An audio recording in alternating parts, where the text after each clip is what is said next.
Hello everyone, welcome back to your favourite channel Magnet Brains. यहाँ मिलती है education एकदम फ्री आपके ब्राइट फ्यूचर के लिए। ऐसा बिल्कुल भी नहीं होता कि 2 वीडियोस के बाद आपसे कोई फी चार्ज करे या कोई अमाउंट मांगे। यहाँ एकदम फ्री एजुकेशन मिलती है सिर्फ और सिर्फ आपके लिए। मैं हूँ डॉक्टर मुस्कान और आज मैं लेकर आई हूँ आपके लिए एंडोमेम्ब्रेन सिस्टम का एक और बहुत important topic, lysosomes and vacuoles. जैसा कि प्रीवियस वीडियोस में हमने देखा था कि कैसे हमारा एंडोप्लाज्मिक रेटिकुलम गोल्जी को एंजाइम्स देता है लाइसोसोम प्रोड्यूस करने के लिए एंड देन वैक्यूल्स प्रोड्यूस होते हैं। तो इन सब चीज़ों को पहले ब्रीफली हम रिवाइज कर लेते हैं, उसके बाद हम आज के पूरे वीडियो में देखेंगे लाइसोसोम्स के क्या फंक्शंस होते हैं, क्या यूज होता है, कैसा उनका स्ट्रक्चर रहता है एंड वैक्यूल्स के क्या फंक्शंस होते हैं और क्या टाइप्स ऑफ वैक्यूल्स होते हैं। So let's get on with it. ठीक है बच्चों, तो आज हम शुरू करते हैं। सबसे पहले ये पूरा मैं ब्रीफली आपको बता रही हूँ कि कैसे हमारे लाइसोसोम्स प्रोड्यूस होते हैं एंड वैक्यूल्स बनते हैं। तो हमने देखा था कि ये था मेरा न्यूक्लियस, इसके चारों तरफ थी मेरी आउटर मेम्ब्रेन ऑफ न्यूक्लियस, जिससे क्या अटैच था, मेरा एंडोप्लाज्मिक रेटिकुलम। यहाँ पे एक फ्लैट सैक लाइक स्ट्रक्चर था जिसको मैंने कहा था एंडोप्लाज्मिक रेटिकुलम। इसके ऊपर राइबोसोम्स थे, कुछ राइबोसोम्स मेरे आउटर मेम्ब्रेन पे भी थे। जहाँ राइबोसोम्स थे एंडोप्लाज्मिक रेटिकुलम पे उसको मैंने कहा था रफ एंडोप्लाज्मिक रेटिकुलम, और जिस एंडोप्लाज्मिक रेटिकुलम पे राइबोसोम्स अटैच नहीं थे बच्चों, उनको हमने कहा था स्मूथ एंडोप्लाज्मिक रेटिकुलम। देन हमारी जो न्यूक्लियस है उसके पास क्या था बच्चों, उसके पास एक बहुत इंपॉर्टेंट चीज थी, वो है डीएनए। तो इसके डीएनए की वजह से हमें क्या मिला, हमें मिला जीन, और हर जीन एक स्पेसिफिक प्रोटीन को कोड करता है, किसकी मदद से, एमआरएनए की मदद से। तो उस डीएनए ने क्या दिया, जीन दिया, जीन से हमें मिला एमआरएनए, और एमआरएनए ने हमारे राइबोसोम्स का यूज करा, एमआरएनए ने हमारे राइबोसोम्स का यूज करा एंड सिक्रीटरी वेसिकल्स निकाले यहाँ से। और ये सिक्रीटरी वेसिकल्स कहाँ गए, ये सिक्रीटरी वेसिकल्स हमारे गोल्जी अपैरेटस में गए। यहाँ था मेरा गोल्जी अपैरेटस, ये है मेरा गोल्जी अपैरेटस। तो ये जो सिक्रीटरी वेसिकल्स थे ये यहाँ से कहाँ है, ये outer surface of Golgi apparatus में गए। देन गोल्जी अपैरेटस में जाने के बाद वहाँ क्या हुई, वहाँ इनकी पैकेजिंग हुई, मॉडिफिकेशन हुआ। गोल्जी अपैरेटस का बहुत इंपॉर्टेंट रोल है बच्चों, क्या है वो, पैकेज करना और उसको मॉडिफाई करना। तो जो प्रोटीन हमारा निकला गोल्जी अपैरेटस ने उसको मॉडिफाई करा एंड सिक्रीटरी वेसिकल्स के फॉर्म में निकाला।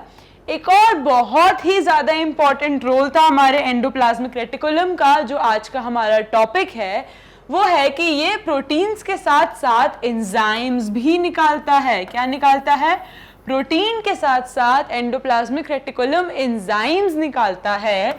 और वो एंजाइम्स जो होते हैं वो अगेन मेरे कहाँ गए, मेरे गोल्जी अपैरेटस के पास गए एंड देन गोल्जी अपैरेटस में वो मॉडिफाई हुए, पैकेज हुए। उसके बाद वो मेम्ब्रेन बाउंड एक स्ट्रक्चर्स में आए जिसको हमने कहा लाइसोसोम्स। तो लाइसोसोम्स कहाँ से सिक्रीट हुए, लाइसोसोम मेरे गोल्जी अपैरेटस से सिक्रीट हुए सिक्रीटरी वेसिकल के फॉर्म में। तो ये जो सिक्रीटरी वेसिकल है, ये कहाँ से निकली बच्चों, ये निकली मेरे गोल्जी अपैरेटस से। एंड इसी की तरह अगर ये लाइसोसोम थोड़े बड़े साइज में हो जाते हैं और ये खाली होते हैं, ये स्टोरेज का काम करते हैं, तो इनको हम क्या कहते हैं, इनको हम वैक्यूल्स कहते हैं। ठीक है, तो लाइसोसोम्स और वैक्यूल्स कहाँ से निकले, वो निकले हमारे गोल्जी अपैरेटस से। लाइसोसोम्स बनने के लिए जो एंजाइम निकाला वो किसने निकाला, वो निकाला हमारा एंडोप्लाज्मिक रेटिकुलम ने। तो लाइसोसोम जो फॉर्म हुआ वो बेसिकली 2 चीजों की मदद से फॉर्म हुआ।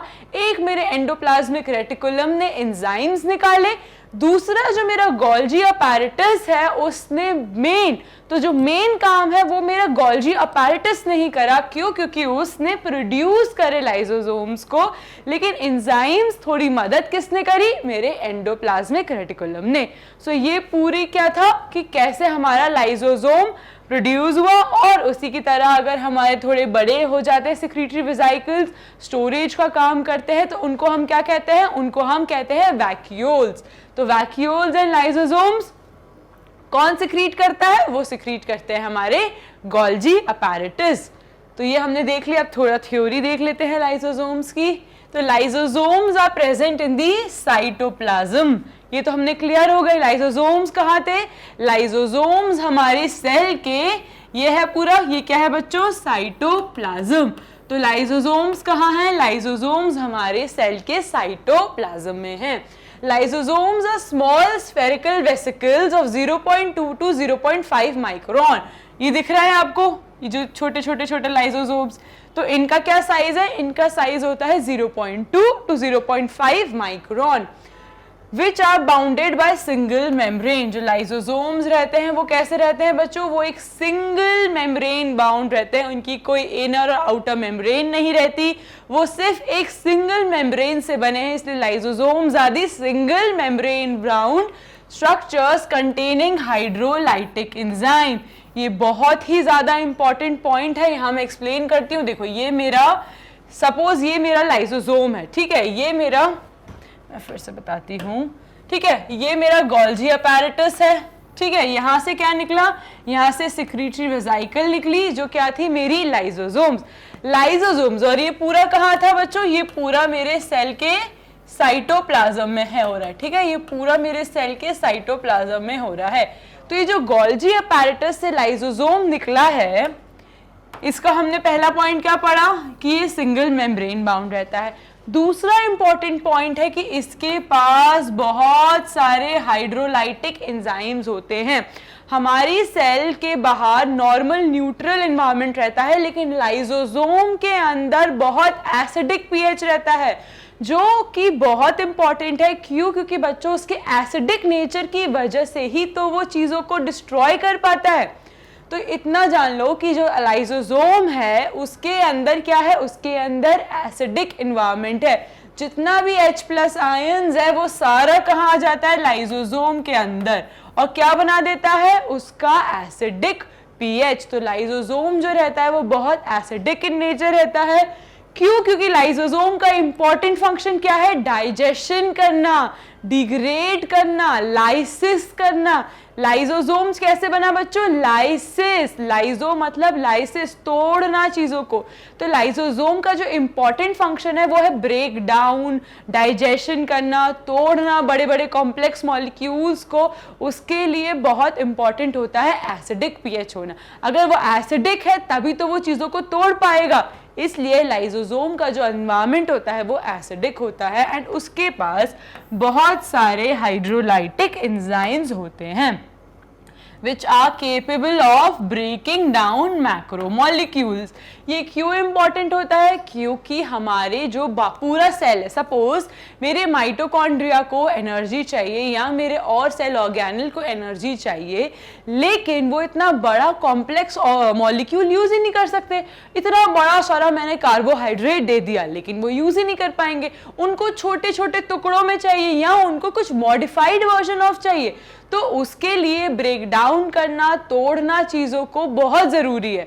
यहाँ मेरी कोई सेल है जो सही से काम नहीं कर रही है, उसको भी तोड़ना ज़रूरी है। क्यों, क्योंकि वो पूरे सेल को ख़राब कर देगी, ठीक है, वो पूरी सेल का फंक्शन हिला देगी, इसलिए उसको मारना भी ज़रूरी है। तो ऐसे बहुत सारे इंपॉर्टेंट फंक्शंस हैं जिनके बारे में हम अभी डिटेल में पढ़ेंगे, बट राइट नाउ आप ये जान लो कि लाइसोसोम का जो इन्वायरमेंट रहता है वो कैसा होता है बच्चों, वो एसिडिक होता है। क्योंकि उसमें हाइड्रोलाइटिक एंजाइम्स होते हैं जो ज़रूरी रहते हैं ब्रेक डाउन ऑफ मैक्रोमोलिक्यूल्स या break down of cell. Cell के लाइसिस के लिए भी वो एसिडिक नेचर बहुत इंपॉर्टेंट होता है। तो आई होप अभी तक आपको क्लियर है। Then lysosome shows optimal activity at an acidic pH. ये तो हमने पढ़ ही लिया कि लाइसोसोम रहता है वो अपना जो बेस्ट फंक्शन है, एकदम अच्छे से जो फंक्शन कर पाता है, वो कैसे कर पाता है, वो अपनी एसिडिक नेचर की वजह से कर पाता है, ठीक है। और बहुत सारे टाइप ऑफ हाइड्रोलाइटिक एंजाइम्स होते हैं। कौन से होते हैं वो हाइड्रोलाइटिक एंजाइम्स, जैसे अभी हम देखते हैं, ठीक है बच्चों, रुको। जैसे कि ये मेरा लाइसोसोम है, इसके अंदर सारा H+ आ गया और इसको कैसा बना दिया, इसको बना दिया एसिडिक। क्यों बनाया इसको एसिडिक? क्योंकि ये डाइजेशन कराता है, क्योंकि ये ब्रेक डाउन कराएगा। ठीक है, हमारी बॉडी में बहुत सारे लाइसोसोमल एंजाइम्स होते हैं। वो इम्पॉर्टेंट क्या होते हैं? जो लाइसोसोमल एंजाइम्स होते हैं, ठीक है, जैसे कि कार्बोहाइड्रेट के लिए जो रहता है बच्चों, वो रहता है हमारा कार्बोहाइड्रेजेस। ठीक है, कार्बोहाइड्रेट के लिए जो होता है वो होता है कार्बोहाइड्रेजेस। सिमिलरली प्रोटीन के लिए जो होता है और फैट, 3 मेन मैक्रोमोलिक्यूल्स होते हैं। ठीक है, होते तो 4 है बट अभी हम पढ़ेंगे 3 मेन मैक्रोमोलिक्यूल्स होते हैं जिनको तोड़ना बहुत जरूरी है। तो उसके लिए हाइड्रोलाइटिक एंजाइम्स काम आते हैं, उसको कैसे, चीजों को टुकड़ों टुकड़ों में करने में, छोटे छोटे पीसेस में तोड़ने के लिए। क्यों? क्योंकि हमारी जो सेल है वो बड़ी चीजों को यूटिलाइज नहीं कर सकती, चीजों को तोड़ना बहुत जरूरी है। तो उसलिए आए हमारे कार्बोहाइड्रेजेस, जिसने क्या करा, कार्बोहाइड्रेट को ब्रेक करा। फिर आए हमारे प्रोटीएजेस, जिसने हमारे प्रोटीन को ब्रेक डाउन करा। फिर हमारे आए लाइपेजेस, जिसने हमारे फैट्स को ब्रेक डाउन करा।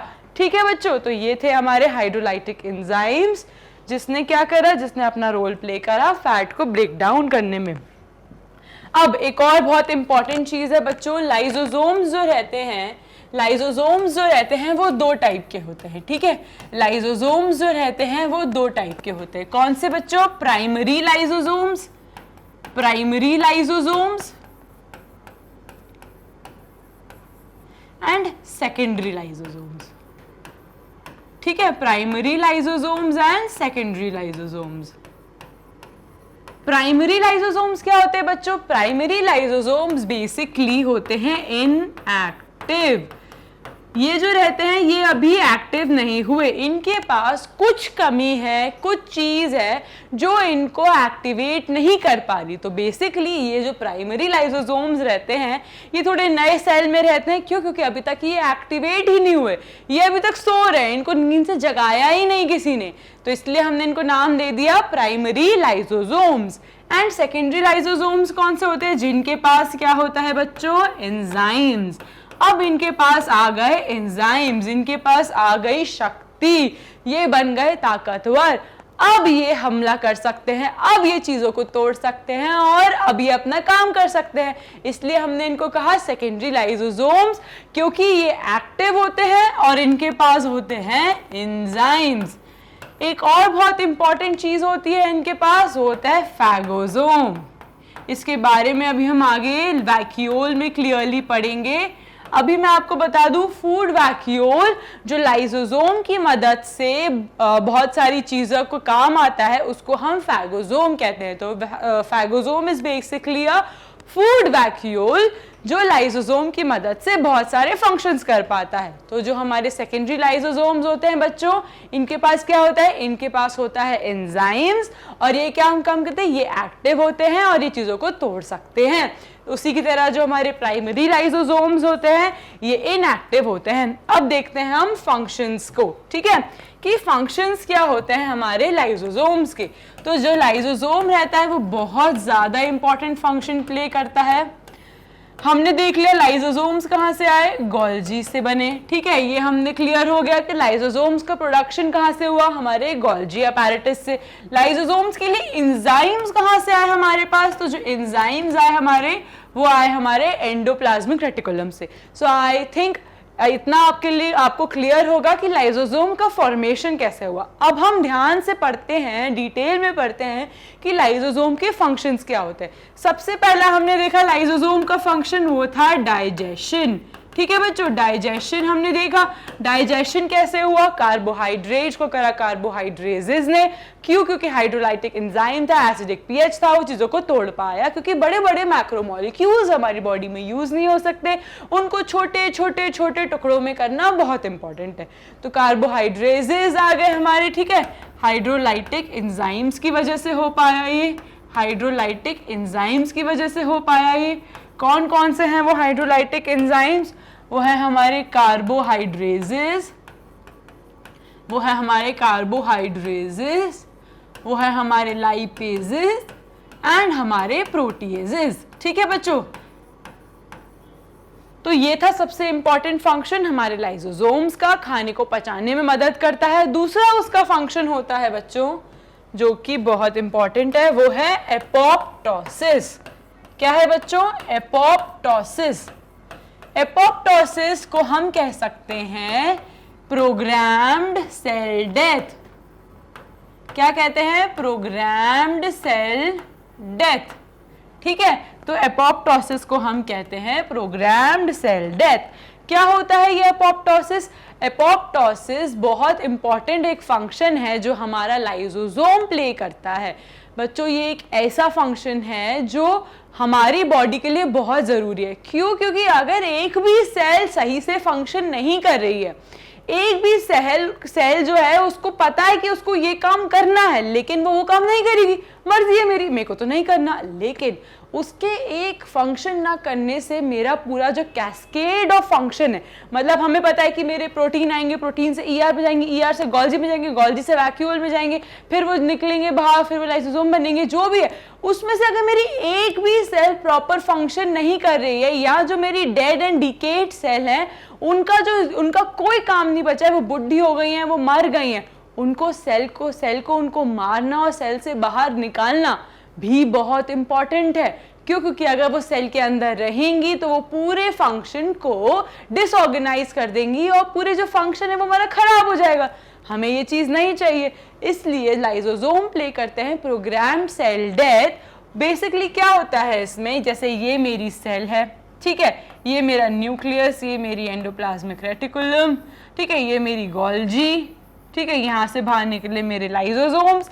अब ये जो लाइसोसोम्स हैं, ठीक है, ये आए मेरे जो सेल के बाहर डेड एंड डिकेड सारी चीजें पड़ी थी, ये डेड सेल्स थे, ठीक है, डेड सेल्स थे।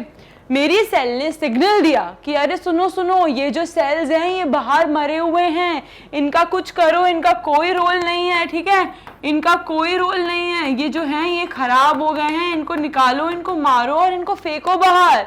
ठीक है, तो मेरी जो सेल है इसको सिग्नल दिया, ठीक है, कि इस सेल को मारो। तो अब क्या करा मेरे लाइसोसोम ने, इन सेल्स को सबसे पहले तो, ठीक है, तो लाइसोसोम्स हैं, इन सेल को सबसे पहले जो इसकी outer membrane of the dead and decayed cells है, इसको क्या बनाया?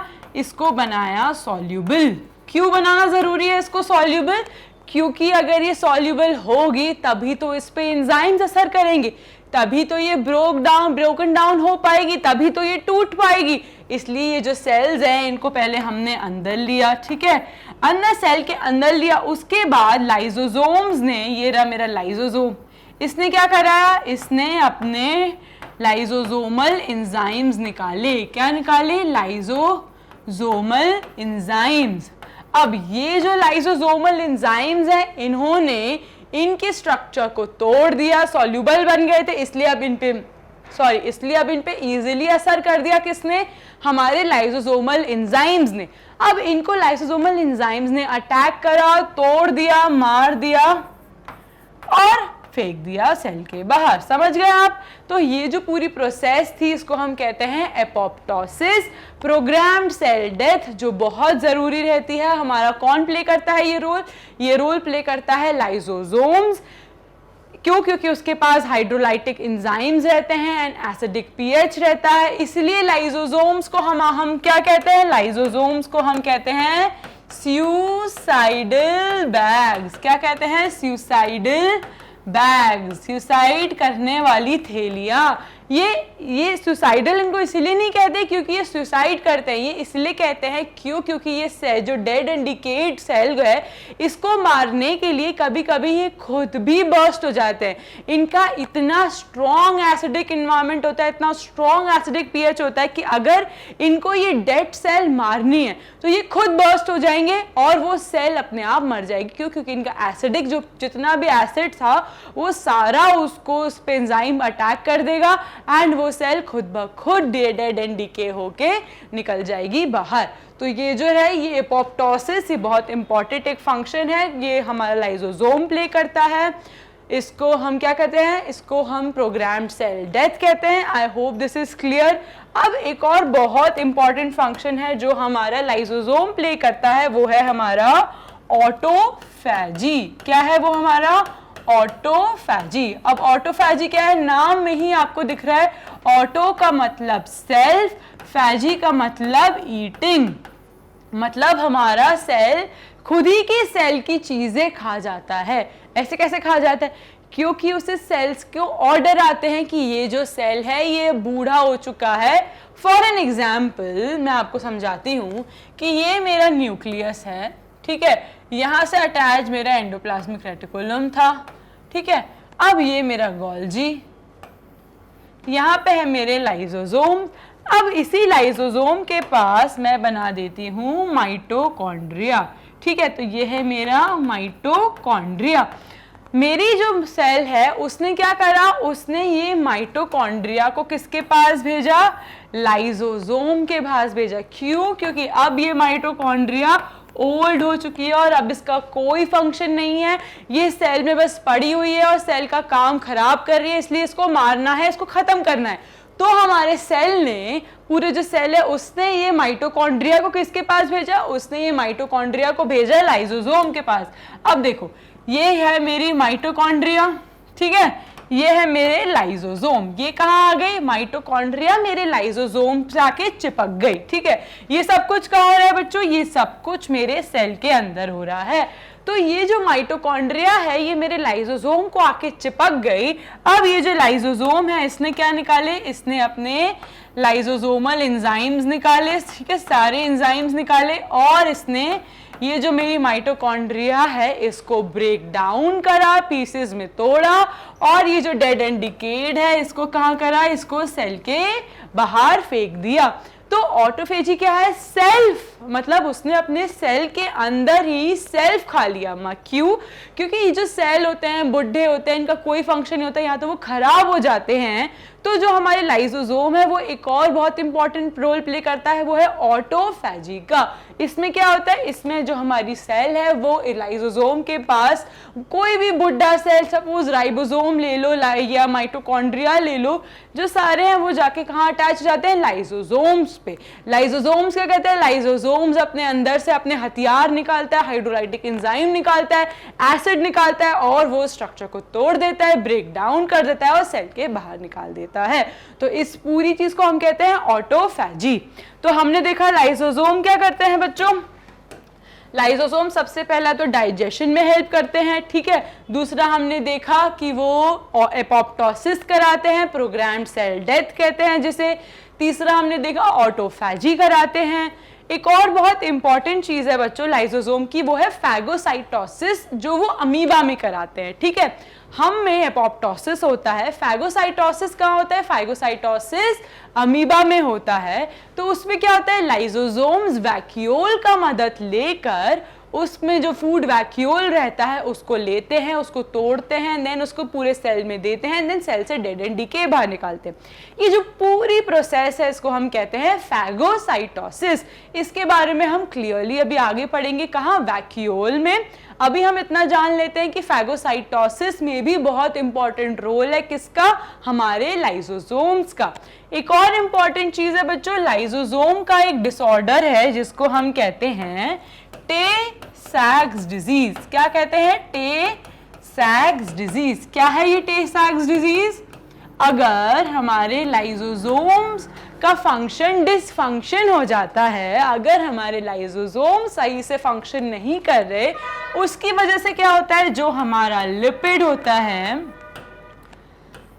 जो हमारा लिपिड होता है वो कहाँ हो जाता है, वो ब्रेन में जाके अक्यूमुलेट हो जाता है, ब्रेन में जाके अक्यूमुलेट हो जाता है, और वो क्या कराता है, हमें डिसऑर्डर क्रिएट कराता है जिससे एबनॉर्मलिटी हो जाती है, हम कोई फंक्शन नहीं कर पाते, हमारे पूरे डिसऑर्गेनाइज्ड हो जाते हैं सारे फंक्शंस। क्यों? क्योंकि लिपिड बहुत ही ज़्यादा रहता है, वो बहुत ज़्यादा जाके ब्रेन सेल में अक्यूमुलेट हो जाता है। और ये सब क्यों होता है? क्योंकि लाइसोसोम्स अपना फंक्शन अच्छे से नहीं कर पा रहे, वो ब्रेक डाउन नहीं कर रहे, जिसकी वजह से लिपिड पूरा का पूरा जाके कहाँ स्टोर हो गया? ब्रेन में स्टोर हो गया। ठीक है, तो ये एक इंपॉर्टेंट क्वेश्चन है जो आपको आ सकता है, इसलिए याद रखिए Tay Sachs disease is a lysosomal disorder. तो ये हमने देख लिया पूरा लाइसोसोम्स के बारे में।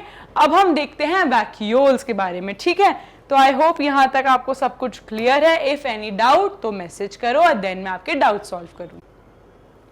तो बच्चों अब आते हैं वैक्यूल्स पे। जैसा मैंने आपको बताया कि जो हमारा एंडोमेम्ब्रेन सिस्टम होता है उसमें क्या क्या होता है, उसमें होता है एंडोप्लाज्मिक रेटिकुलम, उससे अटैच रहता है हमारा गोल्जी अपैरेटस, गोल्जी अपैरेटस से अटैच रहती है हमारी लाइसोसोम्स। एंड अगर वो सिक्रीटरी वेसिकल्स बहुत बड़े साइज के हो जाते हैं तो उनको हम कहते हैं वैक्यूल्स। वैक्यूल्स का जो बेसिक फंक्शन रहता है बच्चों वो रहता है स्टोरेज करना। वैक्यूल्स जो सबसे इंपॉर्टेंट काम प्ले करते हैं वो है स्टोर करना, खाना स्टोर करना, आयन स्टोर करना, प्लांट्स में पिगमेंट स्टोर करना।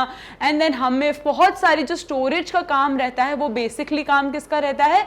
वैक्यूल्स का। ठीक है, तो वैक्यूल्स क्या है? वैक्यूल्स सिंगल मेम्ब्रेन स्ट्रक्चर ही रहते हैं जो कहाँ से सिक्रीट होते हैं? वो सिक्रीट होते हैं हमारे गोल्जी अपैरेटस से सिक्रीटरी वेसिकल के फॉर्म में। एंड बेसिक फंक्शन क्या रहता है उनका बेसिक फंक्शन रहता है स्टोरेज का। ठीक है, तो जो वैक्यूल्स है, vacuoles is a membrane bound space जो हमें कहाँ मिलता है? साइटोप्लाज्म में। ठीक है, तो यहाँ हम देख लेते हैं, ये मेरा वैक्यूल है। तो बेसिकली ये प्लांट के वैक्यूल के बारे में। वैक्यूल बच्चों इससे पहले मैं आपको क्लियरली बता दूं, वैक्यूल हमें प्लांट में भी दिखता है, वैक्यूल हमें एनिमल सेल में भी दिखता है, लेकिन बहुत ही मेजर डिफरेंस है। प्लांट सेल में वैक्यूल 90% स्पेस घेरा हुआ रहता है, वेयर एज एनिमल सेल में वैक्यूल छोटा सा रहता है। प्लांट में क्यों रहता है इतना बड़ा वैक्यूल? क्योंकि प्लांट के पास स्पेशलाइज्ड ऑर्गन्स नहीं है। हमारे पास खाना स्टोर करने के लिए बहुत सारी चीजें हैं, लेकिन प्लांट के पास तो नहीं है। प्लांट तो यूज नहीं कर सकता अपने सब कुछ इतने फंक्शन, क्योंकि इतना ऑर्गेनाइज्ड उसका सिस्टम ही नहीं है। उसको बहुत सारी चीजें क्या स्टोर करके रखनी होती है। वाटर स्टोर करना है, आयन स्टोर करने हैं, मिनरल स्टोर करना है, सारा पिगमेंट स्टोर करना है। ये सारी चीजें स्टोर कहाँ होंगी? इन सब के लिए क्या है उनके पास? वैक्यूल। उनको स्टोरेज ज्यादा करना है, क्योंकि उनको फंक्शंस इतना उनका फंक्शनल ऑर्गेनाइज नहीं है और उनकी सारी जो प्रोसेस है इन सब में स्लो टाइम लगता है। तो उनके लिए स्टोरेज के लिए बहुत इंपॉर्टेंट एक ऑर्गन रहता है उनके पास, जिसको कहते हैं वैक्यूल्स। तो मैं दिखा देती हूँ, जैसे सपोज ये मेरा प्लांट सेल है। ठीक है, ये मेरा प्लांट सेल है। ये क्या है बच्चों? ये मेरा वैक्यूल है। प्लांट सेल में जो न्यूक्लियस रहता है वो छोटा सा रहता है। क्यों? क्योंकि न्यूक्लियस इतना वेल ऑर्गेनाइज्ड है ही नहीं, उनका न्यूक्लियस इतना अच्छे से बना ही नहीं है, ना ही उनके पास स्पेशलाइज्ड ऑर्गन्स हैं उनके सारी डिमांड पूरी करने के लिए। उन बेचारों के पास बचा कुचा एक बचता है वैक्यूल। तो उस वैक्यूल में वो सब कुछ स्टोर कर देते हैं। लेकिन जो हमारा एनिमल सेल रहता है उसके पास बहुत ही वेल ऑर्गेनाइज्ड न्यूक्लियस होता है, उसके पास डीएनए होता है, उसके पास एंडोप्लाज्मिक रेटिकुलम होती है, उसके पास गोल्जी अपैरेटस होता है। तो उसकी मदद से वो जो है अपना वैक्यूल में स्टोर करता है। लेकिन न्यूक्लियस हमारा बहुत वेल ऑर्गेनाइज्ड है, इसलिए वैक्यूल का इतना मेजर इंपॉर्टेंट रोल नहीं है। वैक्यूल का काम है एनिमल सेल में सिर्फ खाना स्टोर करना, पानी स्टोर करना। तो ये जो काम है ये सबसे ज्यादा इंपॉर्टेंट है हमारे प्लांट सेल को। क्यों? क्योंकि उनके पास वेल ऑर्गेनाइज्ड न्यूक्लियस नहीं है एंड बेचारे कुछ ज्यादा अच्छे से फंक्शन कर नहीं पाते। स्टोरेज बहुत इंपॉर्टेंट पॉइंट है उनकी लाइफ को बढ़ाने के लिए आगे, इसलिए उनके पास बहुत ही बड़ा सारा वैक्यूल रहता है। अब हम देख लेते हैं बच्चों टाइप्स ऑफ वैक्यूल्स। ठीक है, वैक्यूल्स बेसिकली 4 टाइप के होते हैं। ठीक है बच्चों, तो टाइप्स ऑफ वैक्यूल्स। ठीक है, टाइप्स ऑफ वैक्यूल्स।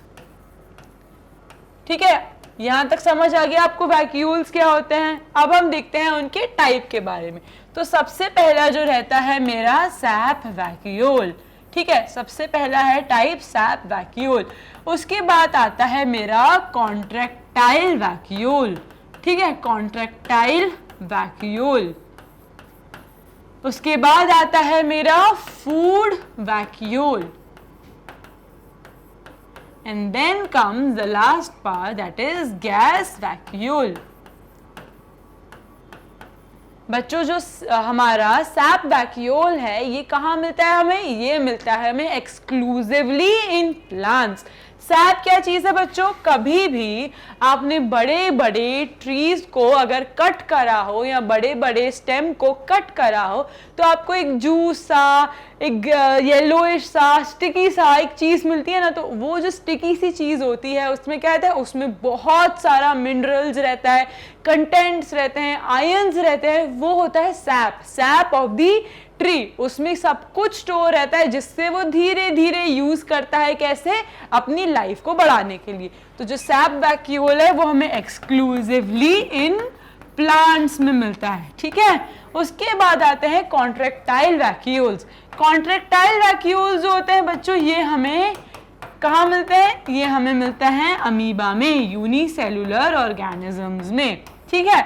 उसके बाद फूड वैक्यूल भी हमें कहाँ मिलता है? अमीबा में ही मिलता है, जहां पे मैंने आपको क्या बताया था? लाइसोसोम और वैक्यूल्स मिलके एक बहुत इंपॉर्टेंट चीज कराते हैं, वो है फैगोसाइटोसिस। तो वो क्यों हो पाता है? वो पॉसिबल इसलिए हो पाता है क्योंकि उनके पास फैगोसोम रहता है। फैगोसोम क्या है बच्चों? एक टाइप ऑफ फूड वैक्यूल है, ठीक है, जिसमें क्या है? जिसमें एंजाइम्स हैं। अब वो मैं आपको आगे क्लियरली बताऊंगी। फिर आते हैं हमारे गैस। तो ये कहाँ होते हैं मेरे? ब्लू ग्रीन एल्गे में, ठीक है। तो ये तक समझ आ गया? नहीं, ब्लू ग्रीन,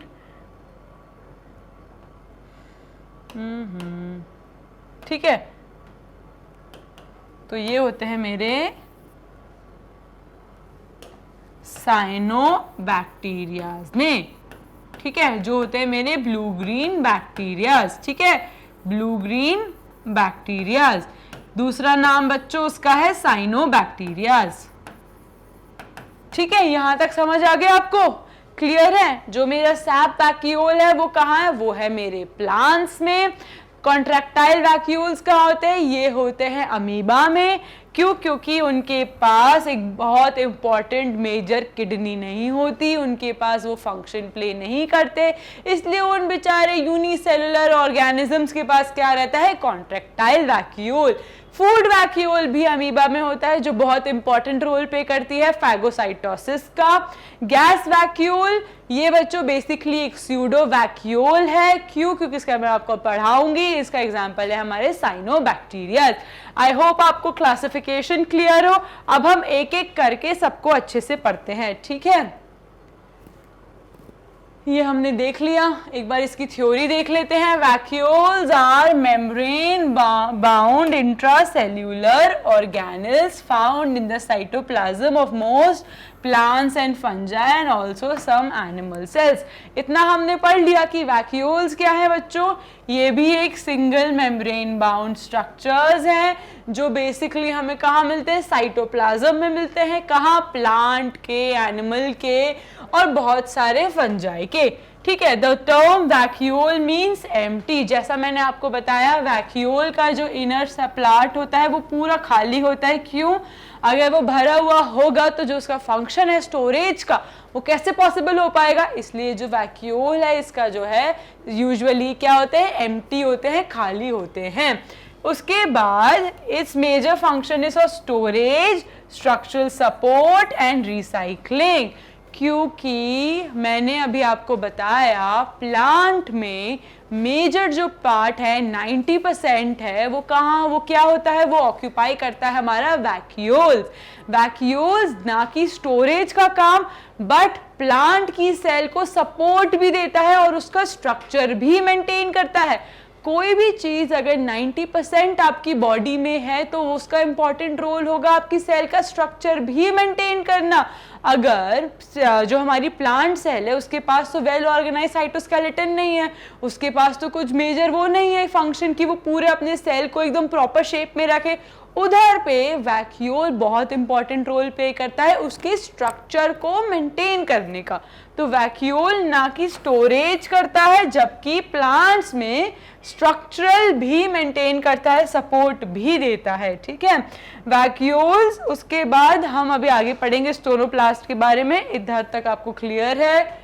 ठीक है, ये मैंने वैक्यूल्स के टाइप्स आपको बता दिए थे। 4 वैक्यूल्स के टाइप होते हैं। सैप वैक्यूल्स जो कहाँ होता है, प्लांट में, जिसके बारे में अभी हम पढ़ते हैं। ठीक है, तो शुरू करते हैं सैप वैक्यूल्स के बारे में। तो सैप वैक्यूल्स कहाँ होता है, ये होता है प्लांट में। यहाँ पे मैं आपको डायग्राम से समझाती हूँ बच्चों।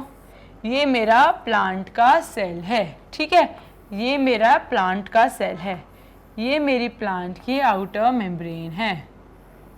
ठीक है बच्चों, ये मेरी प्लांट की आउटर मेम्ब्रेन है। उसके बाद यहाँ आता है मेरा क्या, वैक्यूल, सैप वैक्यूल। एंड यहाँ आता है मेरा न्यूक्लियस। जो मेरे वैक्यूल की आउटर मेम्ब्रेन है, वैक्यूल की जो आउटर मेम्ब्रेन है, उसको हम क्या कहते हैं बच्चों, उसको हम कहते हैं टोनोप्लास्ट। ठीक है, तो टोनोप्लास्ट क्या है बच्चों, is the outer membrane of the SAP vacuole. अब एक और बहुत इंपॉर्टेंट पॉइंट है इसका, क्या कि हमारा जो सैप वैक्यूल है वो करता क्या है, वो करता है स्टोरेज ऑफ आयंस। क्योंकि पोटेशियम आयन हमारे साइटोप्लाज्म में बहुत सारा रहता है, तो वो सारा जो हमारे पोटेशियम आयंस है और बहुत सारे आयंस, वो सारे कहाँ चले जाते हैं, मेरे वैक्यूल के अंदर। अब क्या हो जाता है, अब मेरे साइटोप्लाज्म में इन सब का कॉन्सेंट्रेशन हो जाता है कम, लेकिन मुझे स्लोली एंड ग्रेजुअली हमेशा मेरे साइटोप्लाज्म से आयंस वैक्यूल में भेजने ही है, क्योंकि स्टोरेज तो कहाँ होगा, मेरे वैक्यूल में। हमने पढ़ा था एक्टिव ट्रांसपोर्ट क्या होता है बच्चों, transport against the concentration gradient with the help of energy. तो यहाँ आता है बहुत इंपॉर्टेंट रोल हमारे एक्टिव ट्रांसपोर्ट का। अब इसने क्या करा, पोटेशियम आयंस और बहुत सारे आयंस को लो कॉन्सेंट्रेशन जो कहाँ है, मेरे साइटोप्लाज्म में, हाई कॉन्सेंट्रेशन कहाँ है, मेरे वैक्यूल में। तो लो कॉन्सेंट्रेशन से हाई कॉन्सेंट्रेशन में भेजा है, उसको हम कहते हैं एक्टिव ट्रांसपोर्ट। तो यहाँ क्या हो गया, अब मैंने सारा आयंस भेज दिए कहाँ, मेरे वैक्यूल्स में। अब मेरे वैक्यूल्स में और क्या स्टोर होता है, मेरे वैक्यूल में स्टोर होता है वाटर, मेरे वैक्यूल्स में स्टोर होता है पिगमेंट्स, जो बहुत ही इंपॉर्टेंट रोल प्ले करते हैं। ठीक है, तो ऐसे बहुत सारी चीज़ें हैं जो मेरे इसमें फूड वैक्यूल, सॉरी मेरे सैप वैक्यूल में स्टोर हो गई। ठीक है, तो ये आपको क्लियर हो गया यहाँ तक। ठीक है, तो ये हो गया, और तो कुछ बचा नहीं है इसमें। ठीक है, अब हम बढ़ते हैं आगे। हाँ, एक और चीज बच्चों, इधर पे होते हैं हमारे प्लाज्मोडेस्माटा। प्लाज्मोडेस्माटा क्या होते हैं बच्चों, प्लाज्मोडेस्माटा कनेक्शंस होते हैं जो एक प्लांट से दूसरे प्लांट सेल को हेल्प करते हैं transport of ions, minerals, contents में। तो प्लाज्मोडेस्माटा कनेक्शन है दो प्लांट सेल के बीच में, जो हेल्प करता है हमारा सारा फूड का या वाटर या आयंस का ट्रांसपोर्ट। इतना समझ गया कि सैप वैक्यूल का काम क्या है, हमारे वाटर का स्टोर करना, आयंस का स्टोर करना। जैसे मैंने आपको बताया, सैप का मतलब होता है जो एकदम लिक्विड सा, गिलगिला सा, जो हमें प्लांट्स में नहीं मिलता, वो मिलता है जो एकदम स्टिकी सा होता है, उसका बेसिक फंक्शन होता है स्टोरेज का। तो यहाँ तक आई होप आपको क्लियर है। इसके बाद हम आगे बढ़ते हैं अपने कॉन्ट्रैक्टाइल वैक्यूल पे। तो कॉन्ट्रैक्टाइल वैक्यूल मैंने आपको कहाँ बताया, ये होता है अमीबा में। ठीक है, तो ये होता है अमीबा में। कॉन्ट्रैक्टाइल वैक्यूल्स हमें मिलते हैं कहाँ, अमीबा में। अब अमीबा के पास कोई स्पेशलाइज्ड किडनी तो नहीं है, क्योंकि जो हमारे कॉन्ट्रैक्टाइल वैक्यूल्स हैं, इनका इंपॉर्टेंट काम है ऑस्मो रेगुलेशन का। क्या है उनका काम, उनका काम है बेसिकली ऑस्मो रेगुलेशन। क्या है बच्चों ये ऑस्मो रेगुलेशन? ऑस्मो रेगुलेशन हमारी बॉडी में वाटर के कंटेंट को बैलेंस करता है कि हमारी जो सेल है उसके अंदर कितना पानी आना चाहिए। अगर उसके अंदर बहुत सारा पानी आ गया तो वो सेल के बाहर निकाल देती है। उसी की तरह जो हमारी किडनी होती है वो बेसिक इंपॉर्टेंट फंक्शन प्ले करती है, वो है ऑस्मोरेगुलेशन का, कि कितना वाटर कंटेंट हमें यूरिन से बाहर लेना है, कितना हमें यूरिन से पास आउट कर देना है, कितना कॉन्सेंट्रेटेड हमें यूरिन चाहिए। हमारी बॉडी में अगर पानी की कमी है तो हमारे ब्रेन पे सिग्नल जाता है, अरे पानी दो, पानी पिलाओ, पानी पिलाओ, पानी पिलाओ, तो हम पानी पीते हैं। फिर हमारी किडनी में फंक्शन आता है कि अब बहुत पानी हो गया, बस और प्यास नहीं लग रही, तो हमारी जो यूरिन रहती है उससे सारा पानी बाहर निकल जाता है। तो ये जो पूरी प्रोसेस होती है ऑस्मो रेगुलेशन की, ये कौन करता है? ये करती है हमारी किडनी। लेकिन ये बेचारे यूनिसेल्युलर ऑर्गेनिजम्स, अमीबा जैसे, इनके पास तो किडनी नहीं है, इनके पास क्या है? Contractile vacuoles. जैसे ही हमारे सेल में बहुत सारा पानी आ जाता है, ये क्या करते हैं? ये फचक से फट जाते हैं और सारा सेल का पानी बाहर निकाल देते हैं। इसको एक वीडियो में देखो, जैसे देखो ये जो है मेरे सेल के अंदर बहुत सारा पानी आया, मेरे कॉन्ट्रैक्टाइल वैक्यूल ने कहा अरे बाबा रे बहुत पानी आ गया, सेल तो मर जाएगी इतने पानी से, क्योंकि सेल का स्ट्रक्चर तो डिसऑर्गेनाइज हो जाएगा। इतना पानी अगर मेरे सेल के अंदर भर गया तो मेरा सेल तो बर्स्ट हो जाएगा। तो उसको बचाने से वो क्या करती है? खुद के अंदर जितना भी पानी रहता है वो लेती है एंड देन सेल के बाहर निकाल देती है, ताकि मेरी सेल बर्स्ट ना हो, मेरी सेल को कोई प्रॉब्लम ना पहुंचे। तो कॉन्ट्रैक्टाइल वैक्यूल का इंपॉर्टेंट फंक्शन होता है ऑस्मो रेगुलेशन करने का, क्योंकि उनके पास स्पेशलाइज्ड ऑर्गन नहीं है। ठीक है, तो इतना आई होप आपको क्लियर है। अब हम बढ़ते हैं आगे मेरे फूड वैक्यूल पे। ठीक है, मैंने आपको बताया फूड वैक्यूल का इंपॉर्टेंट फंक्शन क्या रहता है। फूड वैक्यूल का इंपॉर्टेंट फंक्शन रहता है फैगोसाइटोसिस का। ठीक है, तो ये अब हम देखते हैं डिटेल में फैगोसाइटोसिस कहाँ होती है बच्चों। ये भी यूनिसेल्युलर अमीबा में दिखती है। ठीक है, ठीक है बच्चों, तो ये है मेरी अमीबा। अभी मैंने बताया क्या क्या है इसमें है हमारा कॉन्ट्रैक्टाइल वैक्यूल। कॉन्ट्रैक्टाइल वैक्यूल ने क्या करा था बच्चों? कॉन्ट्रैक्टाइल वैक्यूल ने सारा पानी एक्सपेल आउट करा था अगर हमारी सेल के अंदर बहुत पानी हो जाता है। तो ये मेरी कॉन्ट्रैक्टाइल वैक्यूल, ये मेरा न्यूक्लियस। ठीक है, उसके बाद आती है ये मेरी लाइसोसोम और ये मेरी वैक्यूल, ये मेरी वैक्यूल। ठीक है, तो ये था मेरा लाइसोसोम और इसको कहते हैं सूडोपोडिया। सूडोपोडिया क्यों कहते हैं बच्चों? क्योंकि ये फॉल्स लेग है, प्रॉपर कोई पैर तो है नहीं अमीबा के पास वॉक करने के लिए, इसलिए उसको कहते हैं फॉल्स लेग सूडोपोडिया। अब उसको दिखा खाना, वाह वाह, ये रहा उसका खाना। ठीक है, ये रहा उसका खाना। अब अमीबा को क्या करना है? अमीबा को खाना है खाना। अब क्या करेगा? खाना आया हमारे अमीबा के पास। ठीक है, तो फिर से बना लेते हैं, मैं आपको ये ब्लैंक स्लाइड में समझा देती हूँ। ठीक है, तो अभी बच्चों हम पढ़ रहे हैं उसी के बारे में, फूड वैक्यूल के बारे में। ठीक है, तो ये है मेरा फैगोसाइटोसिस। ठीक है, मैं आपको क्लियरली ब्लैंक स्लाइड पे समझा रही हूँ फिर से, ताकि आपको एक पूरे पेज पे अच्छे से क्लियरली समझ आए। ठीक है, तो ये है मेरा अमीबा। ठीक है, उसमें हमने बताया ये था मेरा न्यूक्लियस, ये है मेरा लाइसोसोम। ठीक है, ये है मेरा वैक्यूल। उसके बाद क्या आते हैं? उसके बाद आते हैं हमारे कॉन्ट्रैक्टाइल वैक्यूल्स, कॉन्ट्रैक्टाइल वैक्यूल्स। ठीक है बच्चों, और हमारे सूडोपोडिया, ये रहे मेरे सूडोपोडिया। अब देखो, अब आया खाना। अब मेरे अमीबा ने एक सैक लाइक स्ट्रक्चर बना लिया उस खाने को अपने अंदर इनगल्फ करने के लिए, उस खाने को अपने अंदर लेने के लिए। ठीक है, तो ये मेरे अमीबा ने एक सैक लाइक स्ट्रक्चर बना लिया, ये था मेरा खाना। और ये जो सैक लाइक स्ट्रक्चर बना है इसको हम कहते हैं फैगोसोम। क्या कहते हैं इसको हम? फैगोसोम। ठीक है, तो हमारे अमीबा ने एक सैक लाइक स्ट्रक्चर बना लिया, फूड वैक्यूल को चारों तरफ से ऐसे घेर लिया कि अब वो हम अपने सेल के अंदर लेंगे।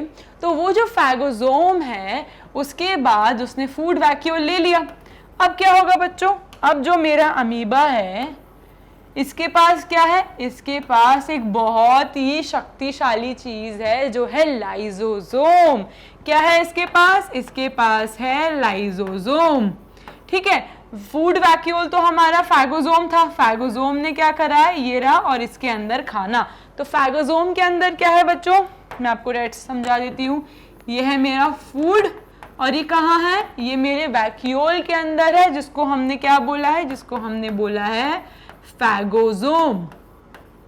ठीक है, तो ये है मेरा खाना, मेरे सेल के अंदर आ गया। अब मेरे जो लाइसोसोम है इसको सिग्नल मिले कि खाना आ चुका है। अब ये जो लाइसोसोम है ये